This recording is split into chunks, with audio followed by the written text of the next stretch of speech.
Yeah, all right. So we're going to continue talking about how there's no possible innocence for Dr. Michel Merida. So the legal and ethical breakdown here.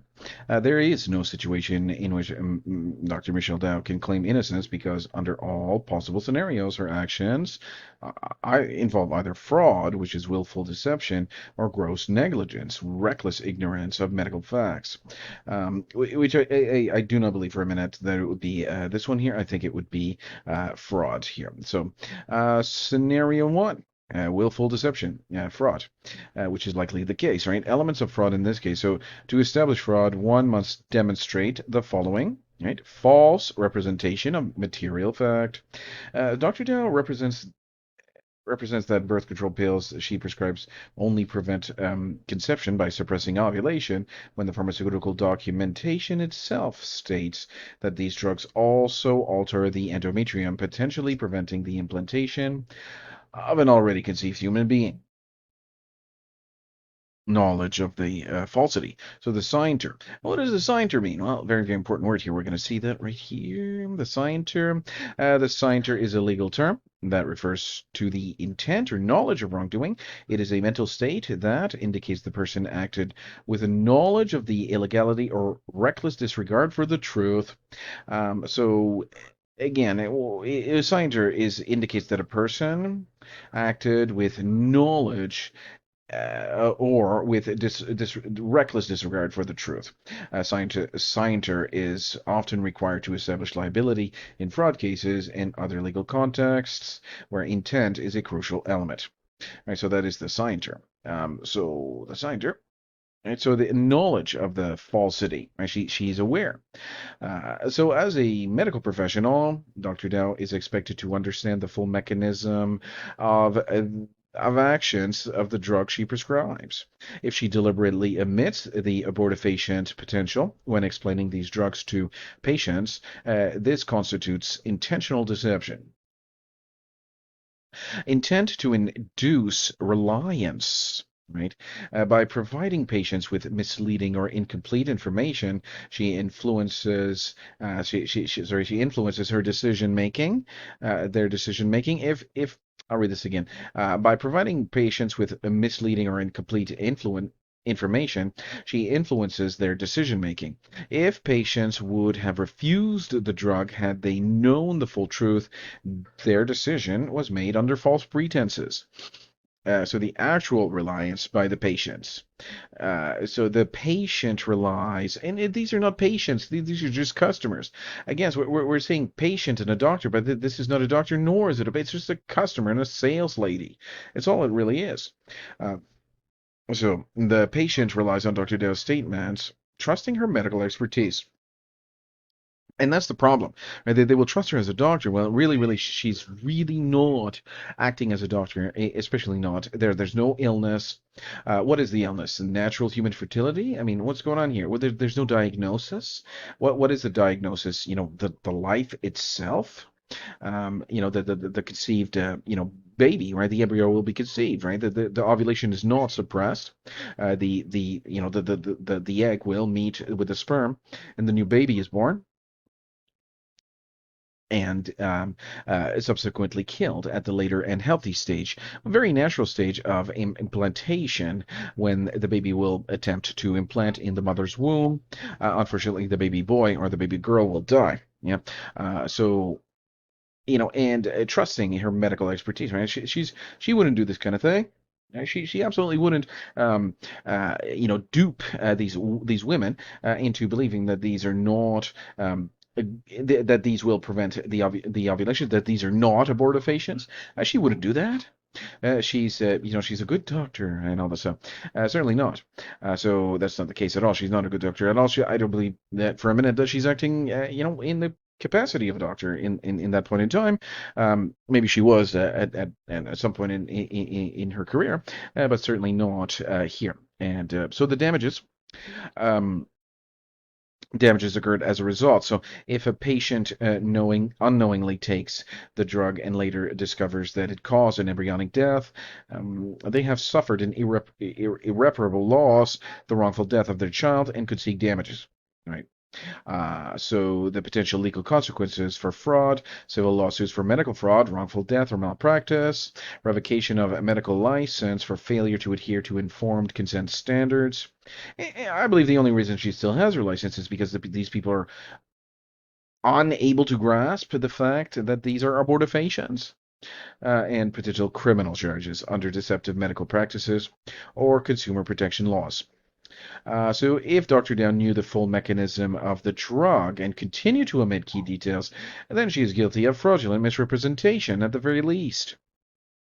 Or scenario number two, which I do not believe is the case, gross negligence, reckless disregard for medical truth. If Dr. Dow did not fully understand the drugs she was prescribing, then her actions constitute gross negligence, which is defined as a severe deviation from the standard of care expected of a professional. Right. So why this qualifies as gross negligence? The duty of care, right? As a physician, Dr. Dow has a legal and ethical duty to fully understand the risks and mechanisms of any drug she prescribes. Ignorance is not an excuse. What business do you have to prescribe something if you don't even know how it works? Which, don't get me wrong, there is probably 1%. The scenario one, I don't actually believe that. I wouldn't even give it 1%. But let's say, for example, it is 1% likely that the scenario number two here, what business would she have to prescribe something that she doesn't even understand what it is? I mean, that is serious.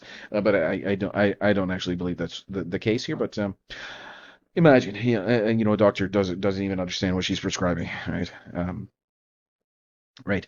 So the breach of duty. If she prescribes birth control without knowing or explaining that it can kill an already conceived human being, she fails to meet the basic standard of care required of a physician. Foreseeable harm. The potential for implantation failure is not speculative. It is documented in pharmaceutical data.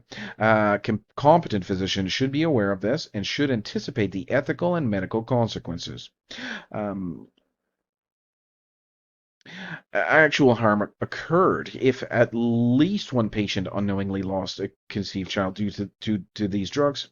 That is an actual and preventable harm that directly results from Dr. Dow's negligence. The potential legal consequences for gross negligence include medical malpractice lawsuits, revocation of medical license, liability for wrongful death in civil court, and criminal charges if negligence is found to be reckless enough to endanger life.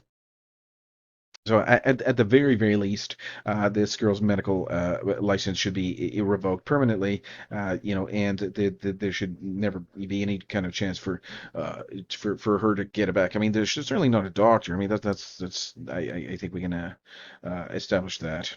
So there's no innocence and no excuse, regardless of which scenario is true. Willful deception or reckless ignorance, Dr. Dow cannot be innocent. Number one, if she knowingly omitted the abortifacient potential of birth control, she engaged in fraud.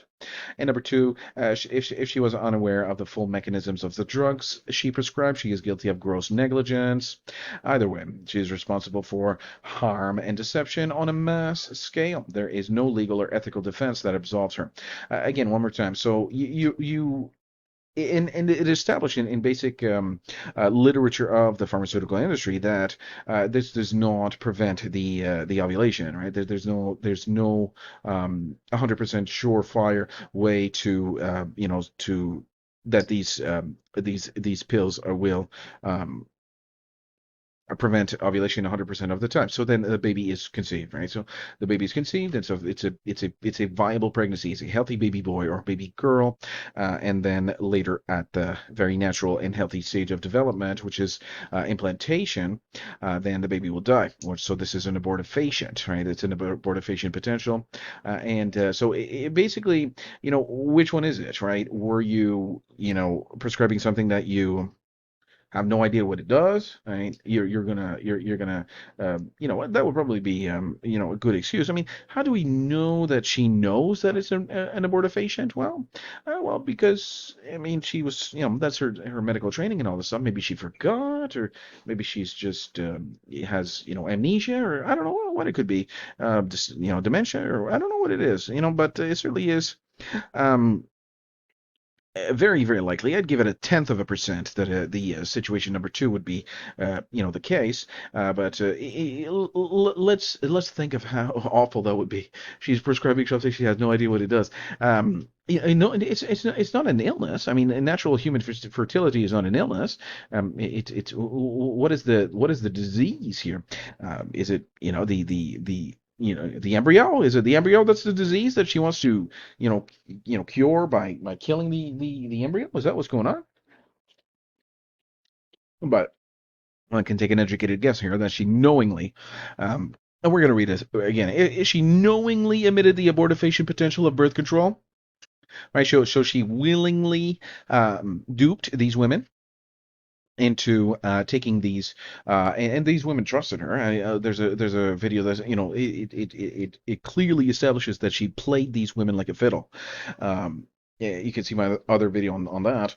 These women trusted in her and all this stuff. So, but certainly, the she I do believe this is the case. 99.9% sure that she's fraudulently. No, she's a sales lady. That's all it is. So, what kind of a sales lady will um, dupe these women into taking these abortifacient birth control pills? It's truly, truly mind blowing the amount of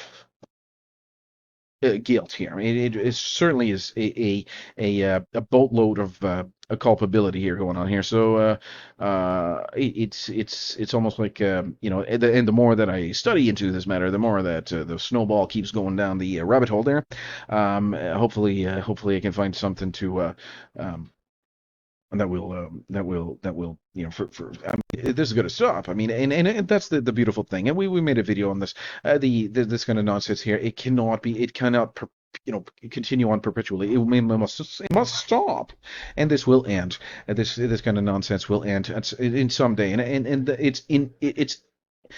it cannot continue. It would never continue on, forever. It must stop, right? So, that's a good part. So there's no possible innocence for Dr. Michelle Maridel, either way. If she knew about it and she duped the women, or she didn't even know what kind of prescription she was, putting her signature on the prescription pad, it's bad. It looks really bad on her.